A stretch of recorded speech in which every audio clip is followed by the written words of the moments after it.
SEM is celebrating our 25th anniversary. One thing that's always been something I love about SEM is we don't spend a lot of time looking back. Now we're looking forward. What are the obstacles that face us over the next 25 years? So we surveyed our advisor base, and we realized that nobody really understood who SEM was and why we were unique. And as we asked them why, a lot of it became apparent. Our name did not describe who we were. Now, in order to understand who SEM is, we first need to understand the entire investment management landscape. There's tens of thousands of investment options out there. On one end of the spectrum, you have what I've always called buy and hold. This is something Wall Street advocates. I've heard Warren Buffett advocate it, even though he doesn't do buy and hold investing.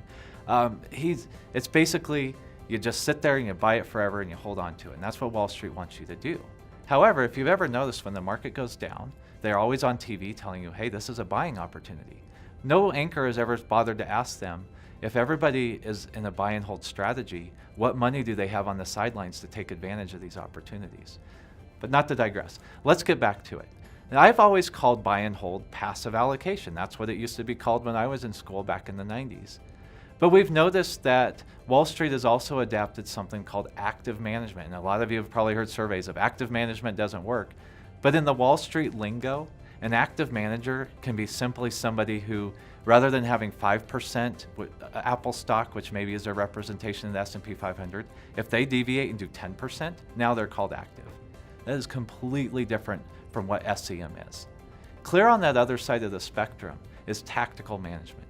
Tactical management basically means you may be fully invested, you may be all the way out. You're going to look for opportunities to make money.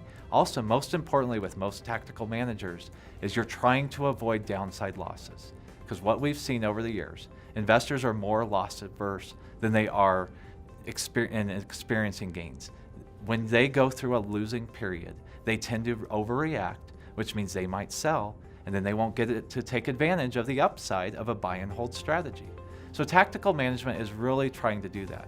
Now, while tactical management can help investors from bailing out from a large loss, we've also noticed that tactical management tends to lose clients during a raging bull market, such as what we've seen since 2009. And what they look at is, as the more the market goes up, the less they think it's going to go back down. So they give up on a tactical strategy. So last year, SEM launched dynamic allocation portfolios. These are essentially right in the middle between tactical and active. They won't stay fully invested. They may deviate a little bit from the index, but they also won't get all the way out of the market. In our world, dynamic portfolios give you consistent exposure to a market without participating in all of the downside. Now, what I've noticed over the last 10, 12 years is Wall Street decided to change the name from passive portfolios or buy and hold and started calling them strategic portfolios. Now, to me, I've looked up the definition of strategic, and there is nothing strategic about buying an index and then rebalancing once a quarter, but I guess Wall Street decided they can't charge a 0.5% fee if you call it passive. So this has always been an obstacle when I speak at advisor conferences throughout the country, as I spend the first 2 to 5 minutes saying this is why strategic equity does not do strategic management. In addition, the name equity has been a point of confusion for a lot of people. I still get calls and emails from people wanting to refinance their home. I get it, equity, I understand. What gets lost in that name equity is the fact that SEM is one of the leading fixed income managers in the country. I would put our track record over the last 3, 5, 10, 15, 25 years up against anybody, especially when you look at the return versus risk in those portfolios. So, in order to not be an obstacle for the next 25 years, SEM is going through the legal process of changing our name to SEM Wealth Management. It's important to understand, we are the exact same team. We're employing the exact same methods.